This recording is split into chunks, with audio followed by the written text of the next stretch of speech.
오늘도 이 시간을 구별하시고 우리가 하나님의 약속의 말씀 위에서 기도하도록 저와 여러분을 부르셨습니다. 주의 전에서의 한 날이 다른 곳에서의 첫날보다 낫다. 여러분, 그 고백이 저와 여러분들의 고백이 될 수 있기를 주님의 이름으로 축원합니다. 오늘 시편 23편의 말씀은 사실 너무 유명하죠. 암송하시는 분도 굉장히 많고 심지어는 이걸 영어로 외우는 분들도 있고, 아닙니까? 네. 아마 이 시편 23편과 관련된 설교들은 너무 많을 것 같아요. 그래서 사실 시편 강해를 진행하면서 오늘이 제일 부담스럽습니다. 말씀을 은혜될 때까지 읽고 끝낼까 이런 생각도 해보고, 아마 읽다 보면 은혜가 되지 않을까 이런 생각이 들어요. 근데 이제 1절의 말씀을 묵상하면서 그런 생각을 하게 하셨습니다. 여호와는 나의 목자시니 내게 부족함이 없다. 그 말을 바꿔 얘기하면, 지금 내가 신앙생활을 하는데 늘 부족함이 느껴지고 만족함이 없고 왠지 마음 한켠이 뻥 뚫린 것 같고, 분명히 오늘도 이렇게 주의 전에 나왔는데 마음이 왠지 이 가운데 평안함이 없고, 혹시 우리의 모습 속에 그런 모습이 있다면 지금 현재 하나님이 내 목자가 아니신 거예요. 시편 기자, 오늘 이 다윗은 하나님이 나의 목자가 되셨기 때문에, 지금 사실 이 시편 23편의 그 말씀의 배경이 굉장히 안정적인 환경 가운데서 이루어진 것들이 아니고, 지금까지 우리가 시편을 보아오면서 늘 그랬지만 그냥 막 유유자적하고 너무 평화로운 환경 가운데 쓰여진 시편이 없어요. 그럼에도 불구하고 환경을 넘어서서 내가 온전한 평안함을 느낄 수 있는 가장 중요한 근거가 뭐냐? 하나님이 나의 목자가 되어주셨기 때문이다. 여기에 이제 핵심이 있는 거거든요. 그 말은 바꿔 얘기하면 서두에 말씀드린 것처럼 지금 나의 삶에 온전한 평안함이 없는 건 환경의 문제가 아니라 하나님이 내 목자가 현재로 되어져 있지 않기 때문이다. 이렇게 보면 거의 틀림이 없을 것 같습니다. 하나님이 나의 목자가 되신다는 뜻은 내가 그분께 나의 모든 삶을 맡겼다는 뜻이거든요. 양은 사실 자신을 지킬 만한 방어 기제도 없어요. 쇼다리고 발톱도 날카롭지 않고 이빨도 그렇고 비명도 크게 못 지르고, 그러니까 빨리 뛰지도 못하고 눈도 나쁘고, 그러니까 자신에게 필요한 모든 것, 살아갈 수 있는 기본적인 생존의 조건들이 목자를 빼놓고는 생각할 수 없는 존재인데, 자신이 목동의 신분을 가지고 그 존재감 없는 환경 가운데 아버지의 양을 그냥 주구장창 지평산 바라보면서 아무도 알아주지 않을 때 가만히 보니 이 양이라고 하는 이 동물은 그냥 목동이 없이는 살아갈 수 없는 존재다. 그 말은 바꿔 얘기하면 목동이 있으면 환경적으로 주변에 호시탐탐 본인을 노리고 있는 맹수들이 있어도, 그리고 먹을 것과 마실 것에 대한 걱정도 본인이 하는 것이 아니라 주님이 다 인도해 주신다. 목자가 다 인도해 줘서 쉴만한 물가와 푸른 초장을 찾는 것처럼, 그러한 어떤 자신의 삶으로부터 나온 고백이 바로 이 1절의 말씀에 그대로 담겨 있는 거거든요. 이 자리에 함께 예배하는 여러분들은 어떻습니까? 지금 하나님이 여러분의 목자가 되셨습니까? 그것이 내 마음 가운데 의심 없이 고백되어질 수 있으면 오늘 성경의 말씀처럼 나는 더 이상 원하는 게 없습니다, 이러한 고백을 말씀을 외우는 게 아니라 나의 고백으로 하게 하실 줄 믿습니다. 그래서 항상 영어의 그 번역들이 조금씩 다르긴 합니다만 맨 마지막은 not want예요. 더 이상 원하는 게 없는 거죠. 주님 한 분만으로 나는 만족해. 찬송의 고백들이 그런 게 참 많은데 그 고백이 사실 굉장히 쉬운 고백이 아니거든요. 여러분들은 뭘로 만족합니까? 저는 가끔씩 제가 참 단순하다는 생각이 드는 게 배고플 때 밥 한 끼를 먹고 나면 원하는 게 없어요. 여러분들은 좀 다르죠? 이게 좀 아무래도 저하고는 격이 좀 다르니까. 저는 그러니까 진짜 배고픈 걸 잘 못 참거든요. 그래서 그때는 뭐 메뉴와 상관없이 그냥 밥을 맛있게 먹고 나면 세상에 더 이상 원하는 게 없어요. 그렇게 저를 보니까 단순하더라고요. 사람이 갖고 있는 여러 가지 욕구가 있겠으나 그 욕구라고 하는 것들 속에서 지난 주일날 제가 나눴던 것처럼 작지만 확실한 행복이 뭘까? 그런 걸 생각해 보면 작은 것들 속에서도 우리는 만족함을 누릴 수 있습니다.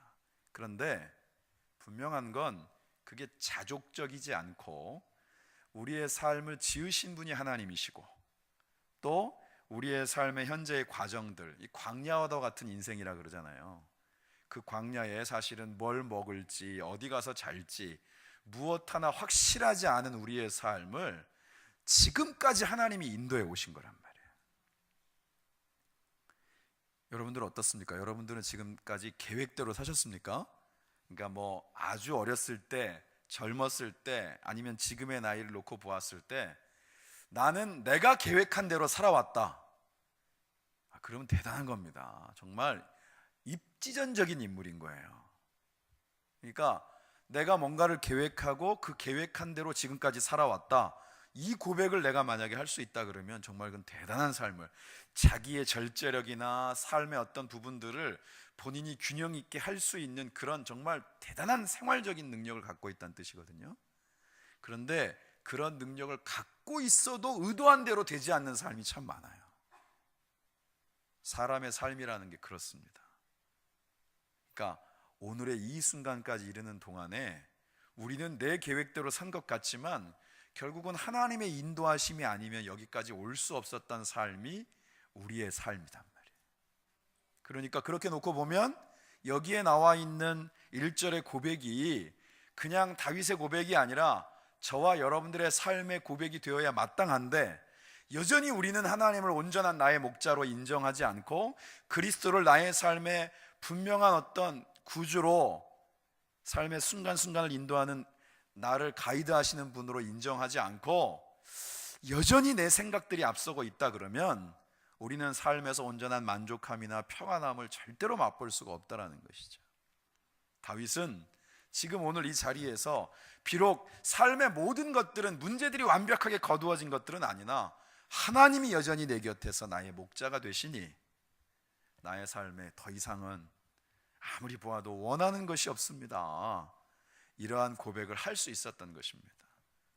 오늘 이 밤에 우리가 함께 말씀을 나누고 기도하는 가운데에서 이 1절의 고백이 시편의 기자인 다윗의 고백만이 아니라 저와 여러분들의 고백이 되어질 수 있기를 주님의 이름으로 축원합니다.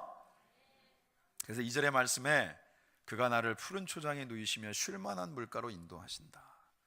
어디에서 뭘 먹어야 될지, 어디서 쉬고 무엇을 마셔야 될지 주님이 다 아신다는 거죠. 그 군대에서 행군이라는 거를 할 때 제일 힘든 게 뭐냐 하면 그냥 주구장창 걷는 겁니다.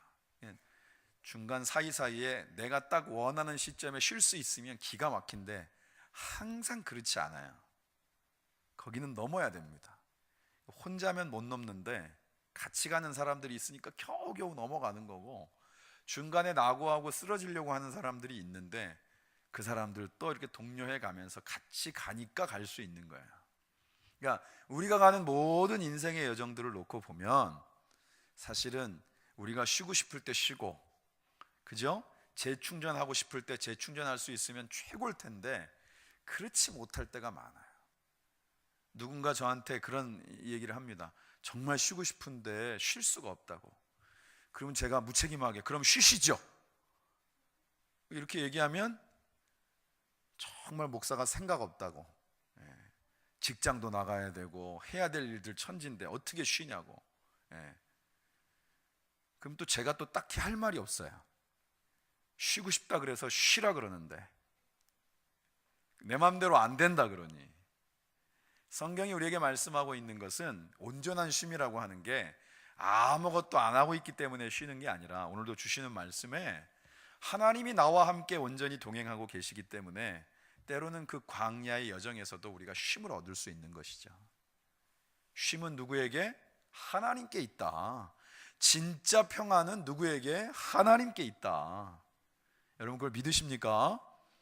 주의 궁정에서 한 날이 다른 데서의 첫날, 40날을 사는 것보다 정말 좋다라는 고백은 그래야 할 수 있는 거거든요. 오늘 어떻게 이 금요일에 남들은 불금이라고 얘기하는 이때에 주의 전에 나와 있는데 눈꺼풀은 사르르 감겨오고, 여러분들에게 진짜 하나님이 주시는 평안과 쉼이 있습니까? 그건 하나님이 주셔야 되는데, 오늘 말씀을 통해서 보면 하나님은 우리에게 쉴 만한 물가와 푸른 초장을 정확하게 알고 인도하시는 분이라 그랬어요. 어떤 분이 그런 얘기를 하더라고요. 진짜 쉼은 만약에 3박 4일, 4박 5일을 딱 정해놓고 어디에 여행 가서 거기서 아무것도 안 하고 주는 음식 먹으면서 하는 게 쉬는 것 같은데, 막상 그럴 때보다 자기가 정말 필요로 하는 곳에서 자기가 하는 모든 것들이 함께한 사람들에게 정말 의미 있는 것이 되어서 짧은 시간이지만 자기의 존재감을 확인할 때 거기에서 진짜 평안을 얻는다, 이런 얘기를 해요.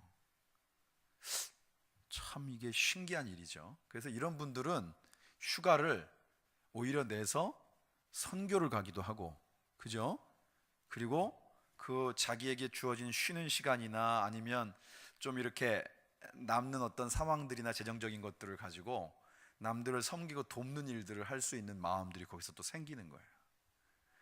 저는 전에 우리가 한 10년 정도 상동복지관을 직영할 때 거기에서 그런 걸 좀 봤어요. 거기에 분명히 와서 시간을 내고 재능 기부하고 독거노인을 섬기고 하는 분들이 어떤 분들인가 이렇게 봤더니, 제가 그때 그래도 명분상이긴 하지만 거기 이사였거든요. 예, 그랬습니다. 제가 어떤 분들인가 이렇게 해서 봤더니 그냥 우리랑 똑같아요. 일상이 바쁘고 물질적으로도 어마어마하게 여유가 없고, 그런 분들인데 없는 시간들을 쪼개가지고 남들을 섬기는 일들을 위해 하고, 물질적으로도 굉장히 풍성하지 않는데 그 가운데 마음을 담아서 또 십시일반으로 남을 돕는 일들 가운데 기부도 하고, 이런 분들이 대부분인 거예요. 그래서 막 어마어마한 독지가가 나서거나 이런 일들이 거의 없어요. 거의. 그래서 항상 그렇지만 우리를 통하여서 하나님이 감당케 하시는 일들은 우리가 생각하는 환경적인 조건, 재정적으로 풍성하고 시간적으로 여유가 있고 늘 그냥 이 가운데 스태미나가 넘쳐가지고 주체할 수 없는 에너지가 있을 때만 하게 하시는 게 아니라, 내 안에 그리스도가 계시고, 그죠? 나의 삶을 통해서 이제는 내 안에 내가 사는 것이 아니라 나의 약함마저도 주님 앞에서 주님으로 말미암아 자랑거리가 되게 하시는 주님이 나의 삶을 주관해 가실 때, 우리의 연약함으로도 우리의 어떤 빠듯한 시간과 재정으로도 그 가운데서 다른 이들을 섬길 수 있는 일들조차 감당할 수 있도록 하나님께서 저와 여러분들을 사용하시는 줄 믿습니다. 그러면서 오늘 주시는 말씀에 뭐라고 나와 있냐면 3절, 내 영혼을 소생시키시고 자기 이름을 위하여 의의 길로 인도하시는 도다. 하나님이 목자가 되시는 가장 중요한 표징이 이 23편에 딱 정확하게 두 개가 나와 있는데, 첫 번째가 인도하심이에요. 인도하심.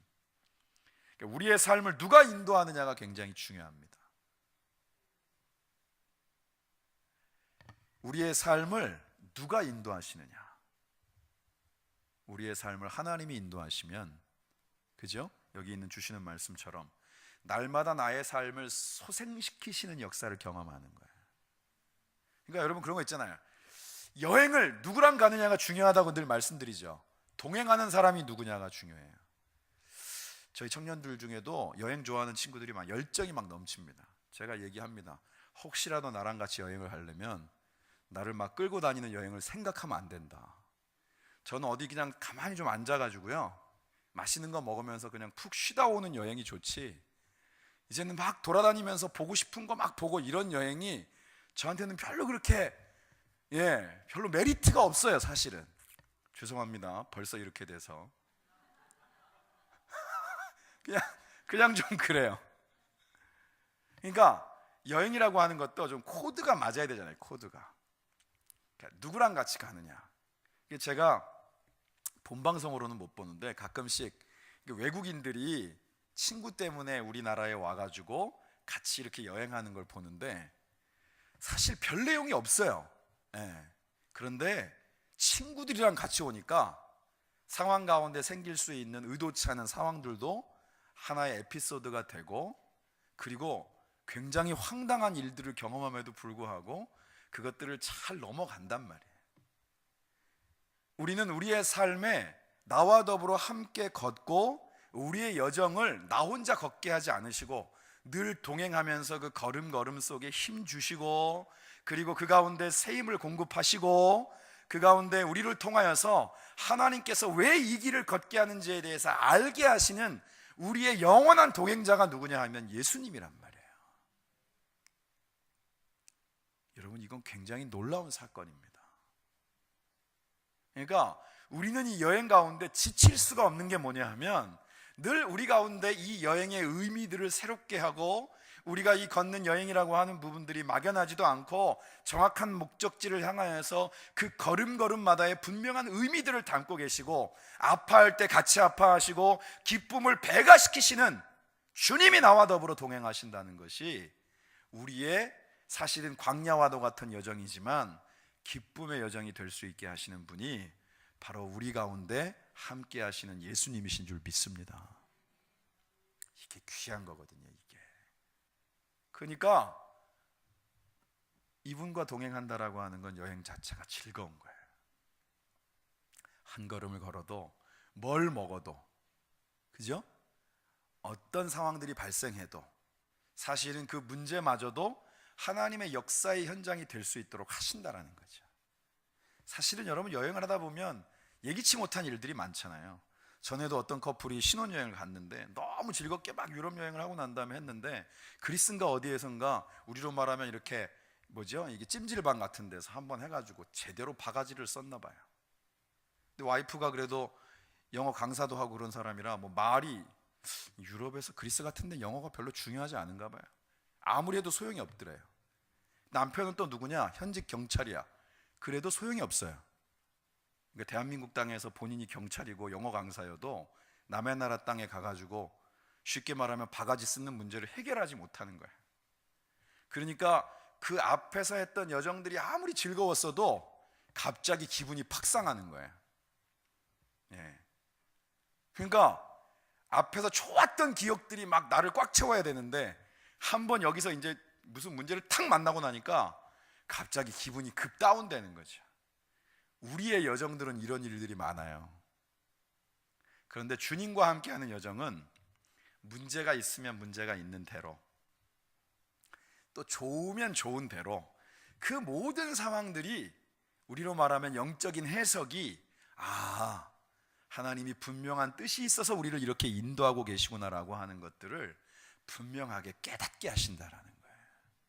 여러분, 이게 중요합니다. 우리가 머릿속에 그리는 그림대로가 아닌 것 때문에 낭망할 일들이 아닌 것은, 하나님은 우리를 향한 분명한 밑그림을 다 그리고 계시기 때문에 우리의 여정의 한 걸음 한 걸음을 통해서 하나님의 분명한 인도하심을 통하여서 그 걸음을 걷게 하신다라는 거예요.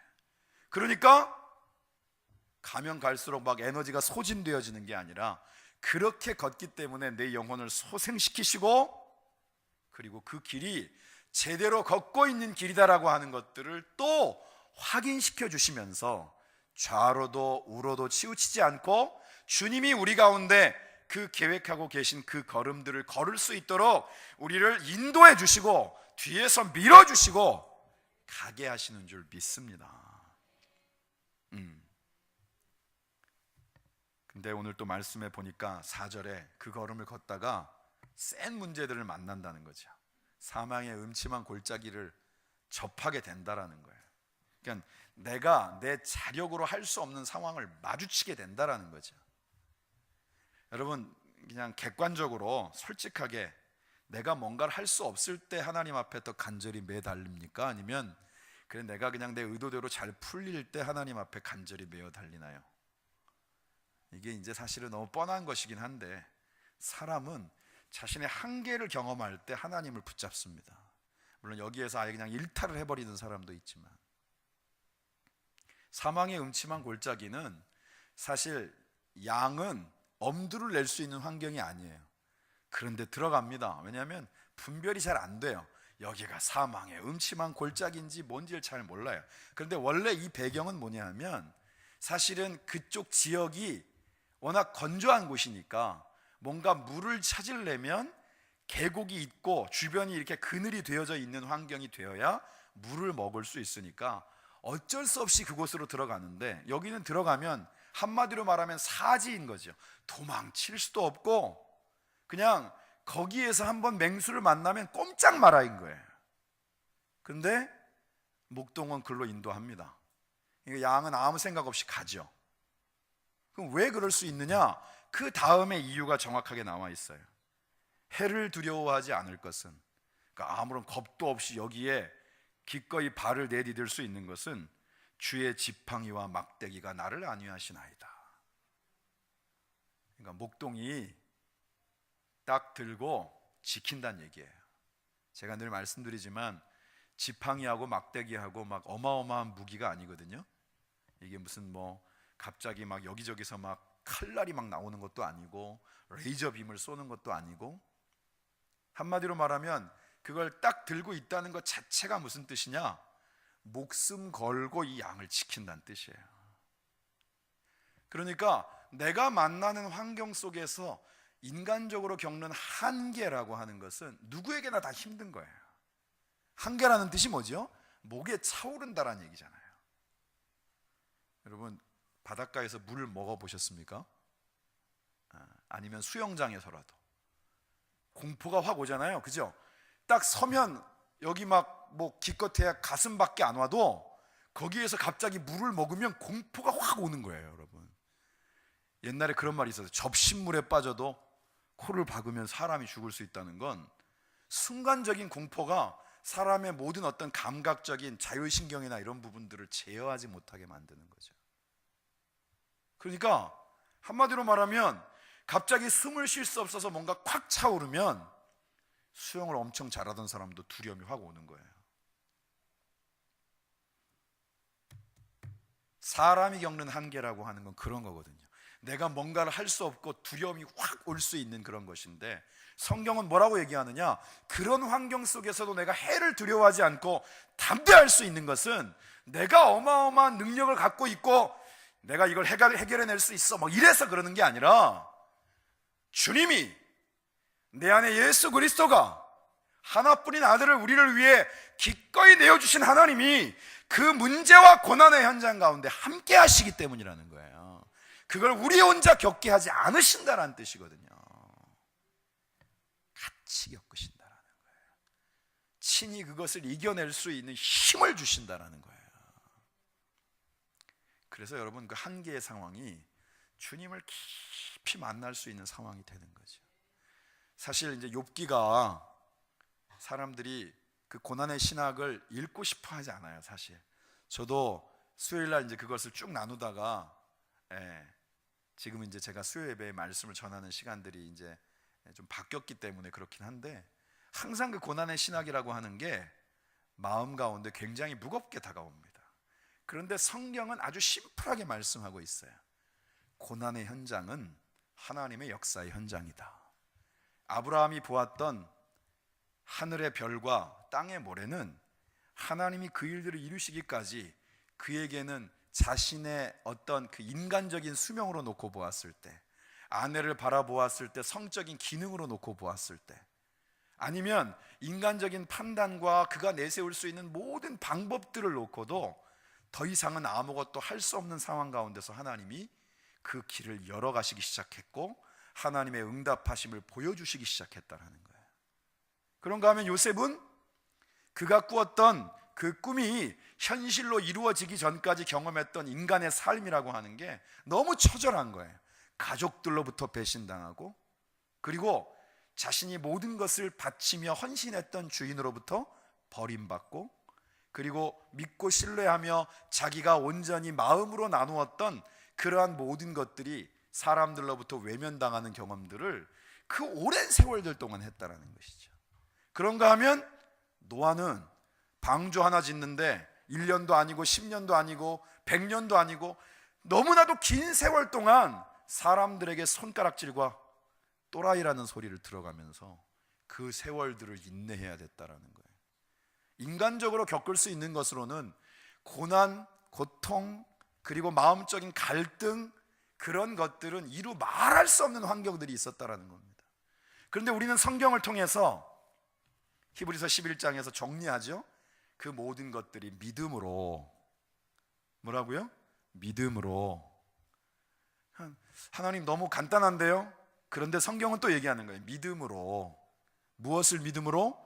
하나님의 약속을 믿음으로, 하나님의 역사하심을 믿음으로, 하나님이 결국은 하나님의 뜻대로 이루실 것을 믿음으로 그 모든 과정들을 이겨냈다라고 말씀하는 거예요. 오늘 이 자리에 저와 여러분을 부르신 이유도 믿음으로 하나님 앞에 기도하기를 원하시는 줄 믿습니다. 믿음이 없이는 하나님을 기쁘시게 못합니다. 하나님의 보좌를 움직일 수 있는 힘은 믿음이 전제가 되어져 있는 기도예요. 기도는 결코 형식이 될 수 없습니다. 믿음의 기도가 하나님을 기쁘시게 하고, 믿음의 기도가 하나님의 보좌를 움직이고, 믿음의 기도가 하나님의 때에 하나님의 역사를 가능케 하는 가장 확실한 출발이 되어지는 줄 믿습니다. 오늘 그래서 저와 여러분들을 이 자리로 부르신 거예요. 그러면서 오늘 주시는 말씀 5절 한번 같이 읽겠습니다. 5절 시작.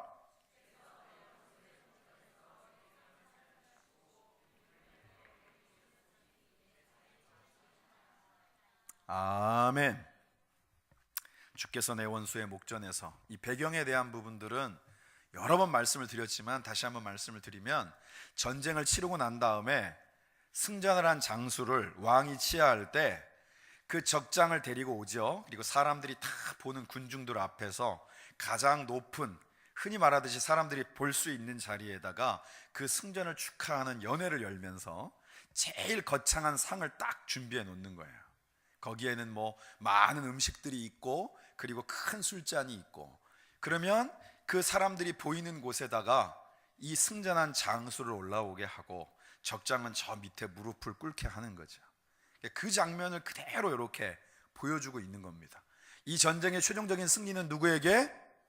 하나님의 백성들에게, 내 안에 예수 그리스도를 온전히 신뢰하고 하나님의 자녀로서 약속의 주인공인 저와 여러분들 가운데 하나님이 그러한 승리를 준비해 놓으신다라는 것을 보여주시는 거예요.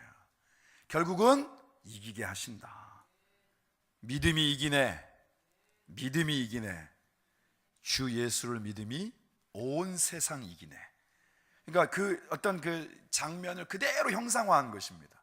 그래서 주께서 나의 원수의 목전에서, 그 전까지 나를 힘들게 하고 나를 어렵게 하고 나를 막 좌절하게 만들고 절망케 하던 그러한 대적이 내 가운데 분명하게 무릎 꿇고 있는 걸 보여주시는 거예요. 누가 하신 거예요? 하나님이 하신 거죠. 100% 하나님이 하신 겁니다. 그래서 뭐라고 말씀하시느냐? 내게 상을 차려주시고. 전에는 이게 이제 좀 번역을 요번에 이제 개역개정으로 하면서 확실하게 보여주는 거죠. 이 상은 상장 주는 상이 아니라 이런 상이다라는 걸 보여주는 거죠. 상을 차려주시고, 그리고 기름을 내 머리에 부으셨으니 내 잔이 넘치나이다. 승리의 잔을 콸콸콸콸 쌓아주는 것이죠. 그리고 그것으로 많은 사람들 앞에 이 승리를 축하하고 승전한 장수를 격려하는 거예요. 우리의 영적인 싸움의 현장 가운데 주님이 우리 가운데 이러한 상을 이미 준비해 놓고 계시는 줄 믿습니다. 오늘 제가 개업하는 데 가서 같이 말씀을 전할 때 창세기 26장의 말씀을 전했어요. 거기엔 뭐가 나오냐면 이삭이 그랄 땅으로 가는 장면이 나옵니다. 가게 된 이유는 먹을 게 없어서 흉년이라. 아무튼 아브라함도 그렇고 이삭도 그렇고 먹는 문제 하나를 해결하지 못했던 시절들이 있었어요. 도대체 하나님의 약속을 받았는데 왜 삶이 이런 공공한 가운데 빠져나오질 못하는지, 아버지가 겪었던 그대로, 그러니 또 먹고 살려고 간 땅에서 아버지랑 똑같이 자기 와이프를 와이프라 부르지 못하고 아내를 누이라고 얘기를 해야 되는, 사실은 남자로 놓고 보면 그 생각, 그 장면들을 떠올릴 때마다 요즘 쓰는 표현으로 굉장히 내가 막 쫄보인 것 같고, 막 떠올릴 때마다 막 창피하고 막 얼굴 화끈거리는 일들을 아버지랑 똑같이 한 거예요, 이삭이. 두고두고 아마 안 잊혀질 겁니다. 그런데 여러분, 반전이 있죠.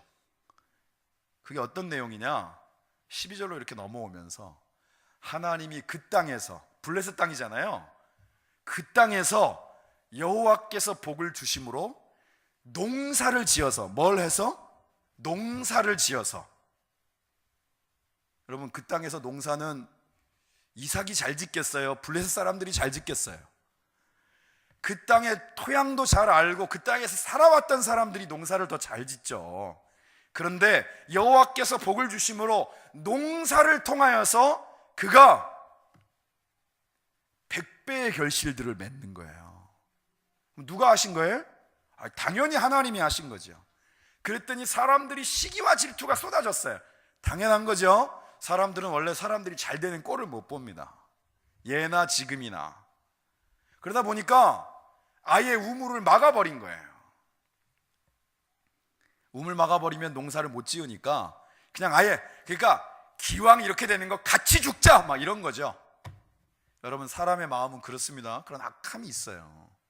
근데 여기서 중요해요. 여기서 만약에 이걸 자신이 했다라고 생각했다면 이삭이 이런 결정을 못 내립니다. 우린 생각할 때 이삭이 참 마음이 넓다 그러는데 그게 아니고, 자기가 먹을 것도 하나 없이 갔던 그 땅 가운데서 이만한 부를 누릴 수 있었던 건, 그것도 농사를 통하여서 이것이 가능했던 건 전적으로 하나님이 하셨다. 그러면 지금 당면하는 문제를 해결하실 수 있는 능력도 누구에게 있다? 하나님께 있다. 그러니까 뭐라고 딱 결정을 내리느냐? 싸우지 않아요. 니들 뭐야? 같이 죽자는 거야? 막 이러지 않고 그 자리를 옮겨서 다시 우물을 팝니다. 물이 나와야 안 나와요? 여러분 아시잖아요. 왜 이렇게 대답이 시원찮아요? 팠더니 물이 나와야 안 나와요? 나왔죠. 그랬더니 그 우물을 바라보는 사람들의 심리가 또 꼬여. 뭐라 그러느냐? 거기는 내가 원래 팔려고 했던 데다. 네가 먼저 팠다. 원래 내 거다. 그러면 원래 한 번은 참았어도 내가 지금 얼마나 고생을 해가지고 이걸 또 팠는데, 아니 생떼를 써도 그렇지 라고 싸울 법 하잖아요, 그죠? 그런데 역시나 동일하게 그 가운데 그 자리를 물려주고 또 딴 데로 옮겨요. 그랬더니 이번에는 뭐라 그래요? 야, 같이 좀 먹고 살자. 같이 좀 쓰자. 물은 나왔지만 어차피 농사 같이 짓는데 같이 좀 쓰자. 그러면 또 사람의 생각에 땀 한 방울 안, 내가 얼마나 여기다가 모든 공을 쏟았는데, 이런 생각 할 만하잖아요. 그런데 또 그 자리를 또 기꺼이 내줘요. 그 다음에 우물을 팠더니 나와요, 안 나와요? 나왔어요. 그랬더니 더 이상 이 우물을 가지고 다투는 사람이 없었다. 그래서 그 우물의 이름이 르호봇이 된 거예요. 그러면 이삭에게는 뭐가 있었느냐? 수맥을 찾는 놀라운 능력? 그게 아니잖아요, 여러분. 팠다 하면 우물이 나오니 수맥에 대한 놀라운 촉이 있었던 게 아니라, 그가 이방 땅에 와서 이만한 부를 이룰 수 있었던 것이 전적인 하나님의 능력이었던 것처럼, 우물은 곧 생명, 우물은 곧 가축을, 그리고 농사를 지을 수 있는 정말 뗄래야 뗄 수 없는 절대적인 것임에도 불구하고 자신의 생명과도 같은 것을 기꺼이 내어줄 수 있었던 것은 하나님이 그 과정 속에 역사하셨다는 것에 대한 확신이 있었기 때문이라는 거예요.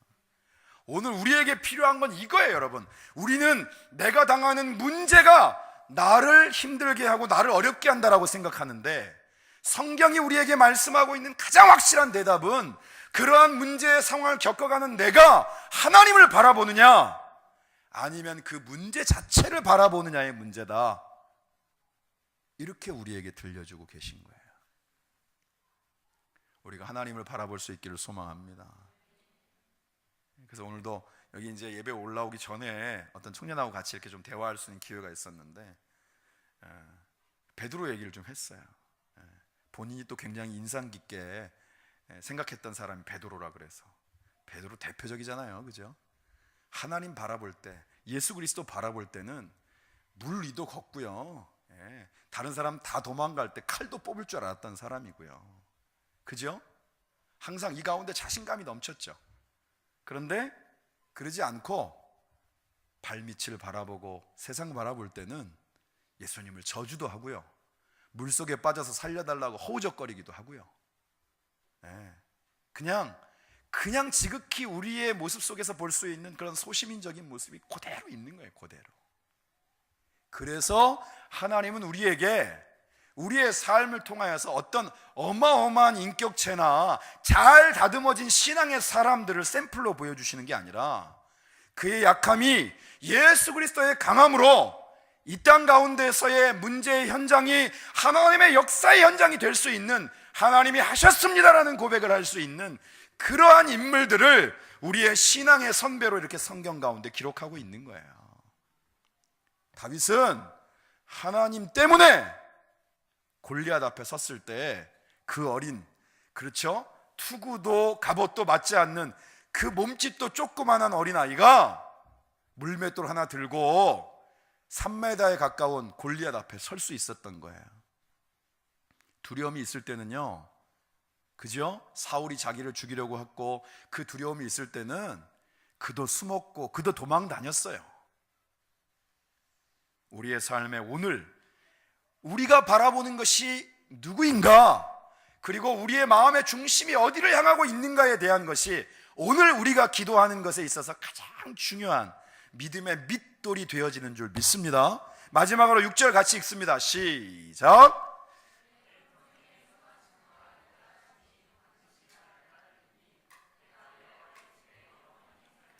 아멘.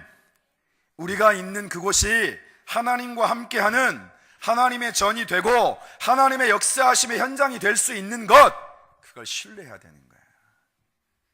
우리가 늘 꿈꾸고 희망하는 건 뭐냐? 누구도 예외가 없을 거예요. 진짜 말씀이 나의 삶 가운데 살아 역사하는 걸 경험하는 거죠. 그죠? 우리는 뭐 맨날 용어로만 로고스가 뭐고 레마가 뭐고 이런 걸 아는데 머리로 아는 건 그렇게 중요한 게 아니에요. 나의 삶에 말씀이 육신이 되어 이 땅 가운데 오셔서 사랑을 확증하시고 인류를 구원하시는 것이 가장 모욕스러운 형벌인 십자가를 통해서 그것을 이루시기까지 철저하게 죽음으로 순종하셨던 예수님이 우리의 삶의 샘플이 되실 수 있는 것은, 나의 삶에도 말씀이 말씀으로 그치지 않고 그 말씀이 나를 움직여가는 힘이 되고, 말씀은 살았고 운동력이 있어서 오늘의 나의 삶을 움직여가는 힘이 되고 내 삶의 진짜 능력이 될 때,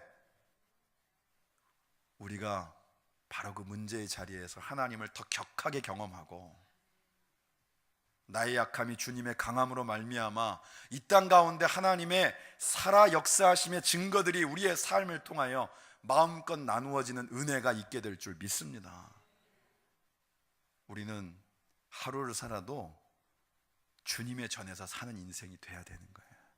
이렇게 모였을 때만 주의 전에 사는 게 아니라 흩어져 있는 삶의 자리에서도 바로 그 자리가 하나님의 역사하심의 현장이 될 때 그게 막 힘이 되고 영적인 근력이 되고 그래서 더 담대해지는 거란 말이죠. 오늘 그래서 저와 여러분들을 이 자리로 부르신 줄 믿습니다. 오늘 이 삶의 자리가 그러한 분명한 하나님의 약속 위에서 하나님의 한결같은 그 신실하심 가운데에서 우리 가운데 능력이 되시는 예수 그리스도로 말미암아 다시금 출발하는 귀한 시간이 되어지시기를 주님의 이름으로 축원합니다.